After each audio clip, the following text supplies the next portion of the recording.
Today's subject, typically we talk about what is in line for current research. Yes. Yeah, and this week or this month, I guess, this year has been really prolific in that respect. There's a lot of research out there, Yeah. and we just picked some of the ones. There were so many of them that we won't have time to get to. Well, no, for the next 6 months we wouldn't be able to get to Right. all of it. Yeah. But there was one that kind of stood out to us, and it's about what the study was linked methylmalonic acid, and most of you probably don't know what methylmalonic acid is. It's actually kind of an indicator of B12, okay? If you got really good B12 status, your methylmalonic acid is going to be low, and if it's not so good, it's going to be high. And one of the things that it's linked to is aging. Wah, wah. There it is. Yeah, I know, there's that big word, right? I hate it, but yes, as we age, we do see that methylmalonic acid go up. So what that tells us is, and we've seen this, like we do a lot of lab work, as you probably know, and we check B12 status, and then we also, a lot of times, especially in our cardiovascular people and so on, we check something called homocysteine. Now, homocysteine, well, that's one of the things that B12 and your folates and so on are going to help keep down. Low homocysteine, really good. High homocysteine, really bad. Okay? Right, and what's weird on the labs, and I always tell people, because aging tends to increase it, because aging is actually decreasing your B12 and ability to use it, they actually changed the range on the lab for older people. Like the acceptable levels are actually different. And I always say that is crazy because they're the ones that's going to damage the most. Because high homocysteine increases dementia and cardiovascular risk and blockages and things like that. So as you age, you really want that to be lower. And they actually make the range keep going higher so it looks like it's okay, but it's not okay. The range isn't really, the range is a sample of the population. So as everybody else has theirs rise and get older and have more problems, you don't want to do that just because everybody else does. That would mean that you're normal, and Yeah. God forbid that I'm normal. Okay? Nobody wants that. Right, nobody wants that. You know, so, but that's something we see and we watch a lot. You know, and the bad thing about it, a lot of times we'll take these people in that age groups and demographics and so on, and we'll say, okay, let's increase this because your homocysteine's a little high. Let's increase that B12, or if your B12 is in quote unquote normal medical range, but it's not on the top end of that medical range. And there's some research a few years ago about the B12. If it's not like over 800, they tended to show those patients with less than 800 had faster brain shrinkage as they did age. So, you know, we always keep people on the high end of the things. Right. And we get a lot of times they'll go to maybe a primary care that doesn't understand all this, I guess, or unaware of it, and they'll say, well, you're taking too much B12. I don't think so. I mean, I'm not even sure. I've I've looked at a lot of literature, and I've never seen a death attributed to taking B12. Right, okay? but there's a lot of deaths that can be contributed to high homocysteine. Right. So it really does need to be looked at differently. Right. Now, on this study that was out just recently, Yeah. they talked about October high 31st. methylmalonic acid, which in turn means that you don't have enough or can't utilize your B12, is also being linked to immune system dysfunction as people age when it's associated with lung cancer. So we're even talking about when it's associated with cancers, they're finding that people are worse when they have higher methylmalonic acid, which means you want to keep that down, just for cancer for one, but you also want to do it for brain shrinkage and just to keep overall health better.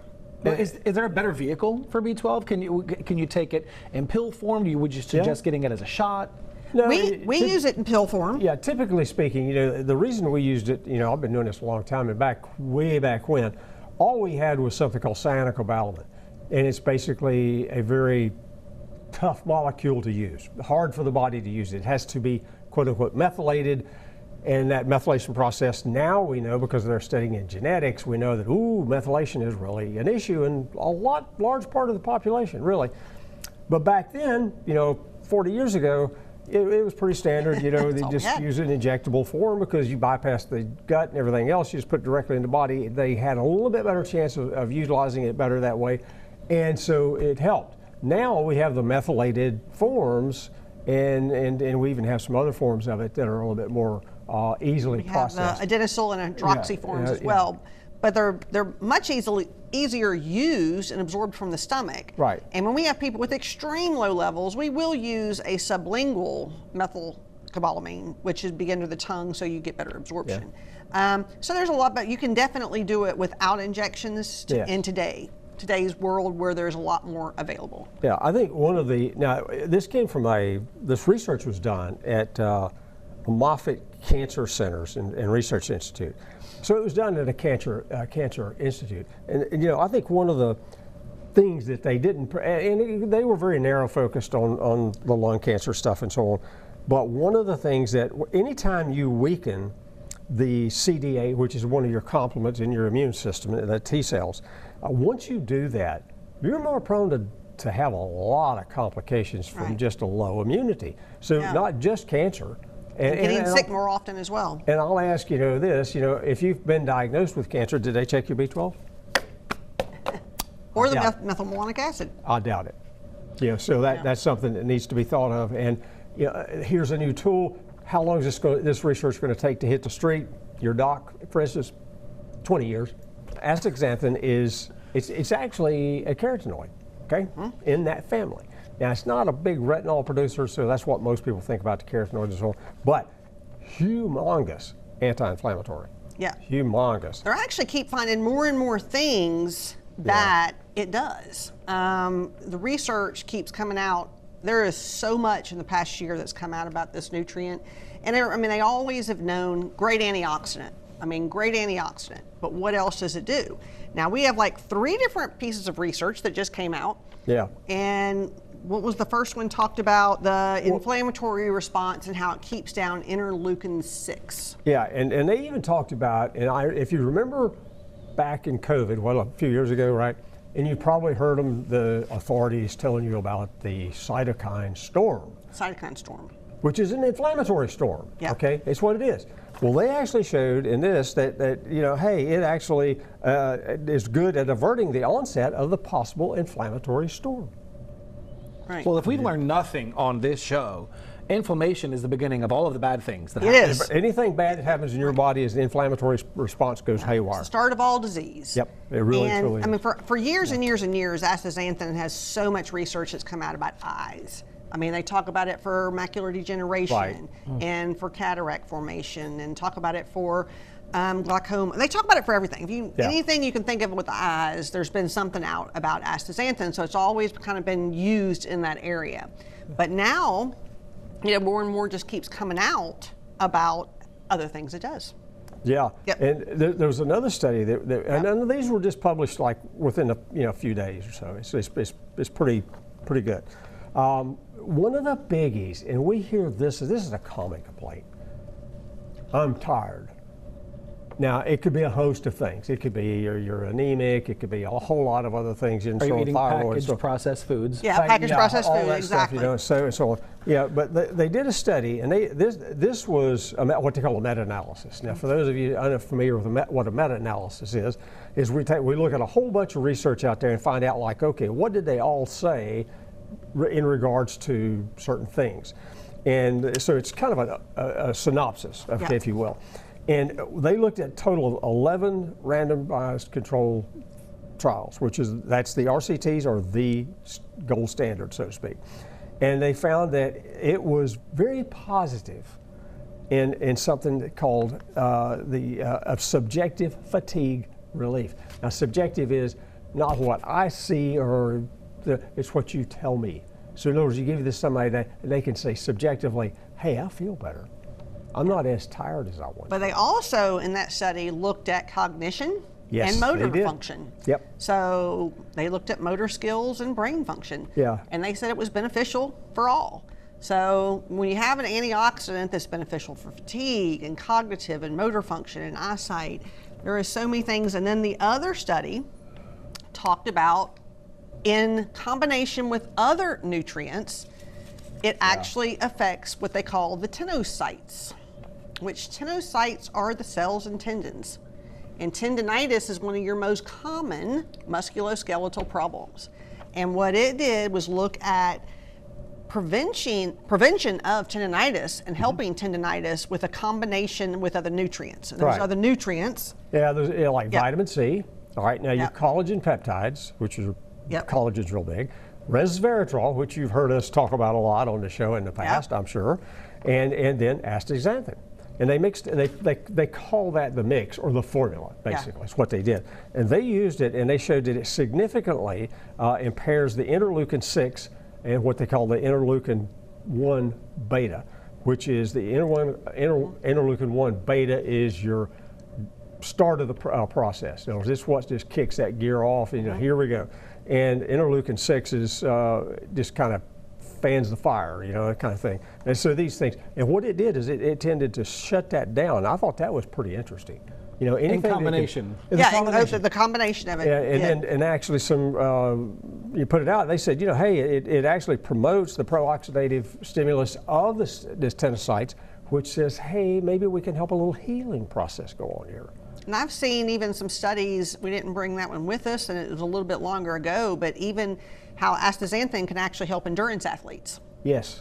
And it actually helps endurance. Well, like I said, they did say it helped fatigue, and it probably keeps down injuries if it actually helps with those little cells in the tendons. Yeah. So there's a lot of things that it can do. So it is a really good antioxidant, and it's something that, now you do get a little bit in your diet. Now if you take krill, you get a little bit. If you shrimp, a little bit. The red color. The red color on shrimp and things like that. And lobster and things like that is astaxanthin. That's astaxanthin, yeah. So it's really, it's in nature, and we get some, and we probably get more of it living here all around the coast where we get fresh seafood, like the shrimp and so on, a lot more than, say, other parts of the country. But it's still, we don't get enough. Because we're talking about, they could talk about up to 10 milligrams or greater per day, which is a pretty big dose of it, but no adverse side effects.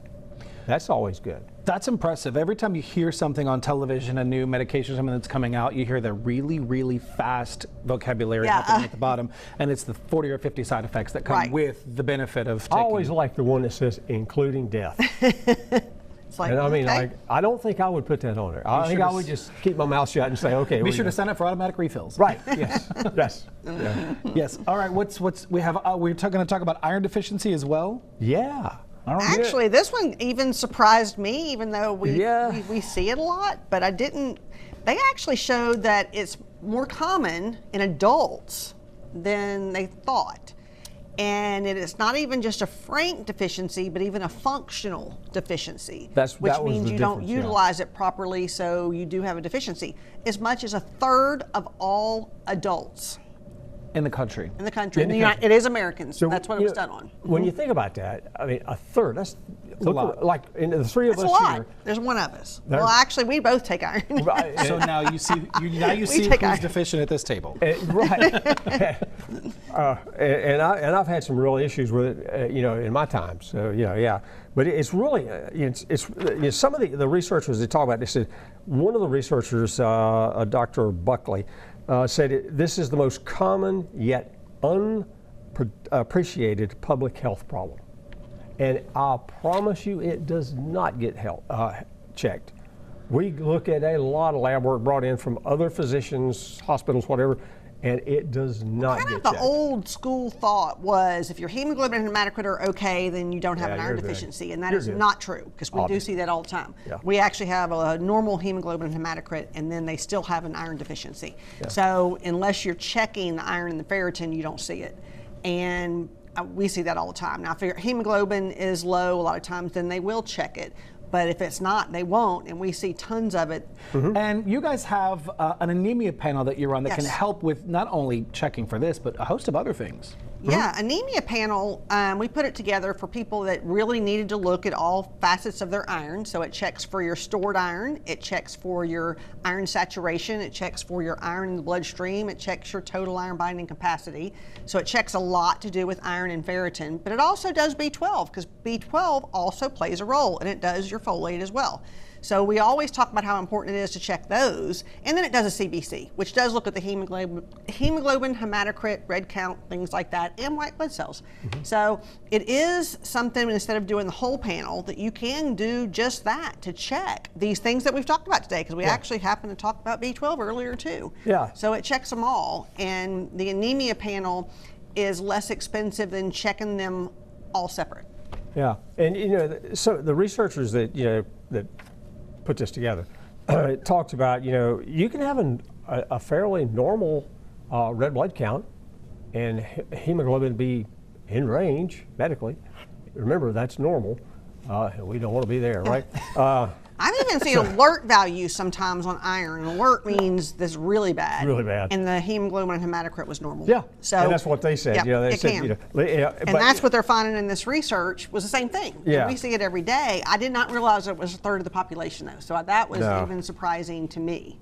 So. And they talk about, there's one of the authors said, the severe anemias can, people say, well, that's no big deal. Your iron's a little bit low.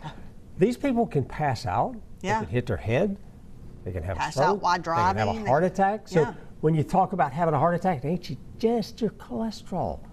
It's stuff like this that you got to look at all this stuff. We have to look at everything. You can't just say Body's a whole, it's not parts. Exactly. So intricate. That's the thing. There's so many. There's so many parts of it that if put together would fight other parts of it. Right. I've only learned this just recently. There are things in your body that work well where they are that maybe don't necessarily play well with other parts. Exactly. So it's like That's true. It could be a host of things. That's true. And all too often, our medicine today has kind of gotten so compartmentalized. Well, the cardiology only looks at the heart. Your gastroenterologist just looks at the gut, so to speak, and but we need to look at the whole body, because they say, well, that doesn't have anything to do with it. Yeah, it can. It does. If it's in your body, it can have something to do with whatever's going wrong with you. I promise you. It doesn't matter what it is. If it's B12, it's iron, whatever. You didn't know you were getting a word this morning when you tuned into the Doctor's Nutrition Show, did you? So let's talk about. We have time for, I guess, maybe one other. Well, actually, we have a question, I believe. Do we have a look at you? See, look, you're on top of the game. Lee, we have a question. What helps for healing a stomach ulcer? That's a good one. Actually, our GI Essentials is put together to heal the lining of the esophagus, the stomach, and the intestines. And it really works well. And we definitely see a lot of people with ulcers that it definitely helps heal. And actually, ulcers can make iron deficiencies because they can bleed. And so that's another reason sometimes we see people that have low iron, because they do have stomach ulcers. And so you definitely want to heal that stomach ulcer, and there's something really good, GI Essentials. It's powder, you mix it with a little water and drink it on an empty stomach. On an empty stomach between meals. And it kind of has really everything that you ever see naturally for healing ulcers all in one thing. It is a combination of glutamine and deglycerized licorice and marshmallow root and slippery elm and aloe and zinc carnosine, and so it has all kind of different things, and then it has a few things for the immune system as well. Yeah. All right. Yeah. Long COVID. Yeah. Talk to me, doctor. All right. I'm sure we've all heard this or are dealing with this. Long COVID. Everybody. Long. People come in and they say, "Well, I know a lot of times they got so many complaints, just oddball complaints. They don't fit anything, right?" So you start asking me, "Did you have COVID?" Well, yeah, but that was 6 to 8 months ago, 9 months ago. When did it start? And they always say it started after I had COVID. Right after the COVID, right? Okay, so and that's basically what long COVID is your body just has not recovered from COVID. That's the key. Yep. And this was done in the land down under, down in Queensland, University of Queensland. And they find that, that this stuff just, they looked at samples of people's blood like 18 months later, after COVID. And they found all kind of markers for inflammation, et cetera, et cetera. And so, we get a lot of these people in with that long COVID. And we start them out on it. We've got a protocol we put together for that. And we do things to, help get rid of that virus, to actually help with the inflammation, okay? Because, that's a big part of, really, like he said, anything, okay? Everything that happens in the human body starts with inflammation somehow. So that's kind of what we do. We put that together. And then we have stuff to degrade the spike protein. Exactly. So there's a combination of things you can do, but for the inflammatory part of it, the SPM Select works wonders. I mean, we definitely see people do get better, even though they've been sick for even a year or two, when they come in and get on the stuff for long COVID, but this just shows that the inflammation markers are still elevated as much as 18 months later. Yeah. So it doesn't just go away on its own in some people. Now, it's not everybody, but in some people. I'm Dr. Fox, and I want to thank you for watching this YouTube video. Be sure and hit that subscribe button, hit that little bell so you'll be notified on any upcoming videos that we have coming up. And thank you again for watching our YouTube videos.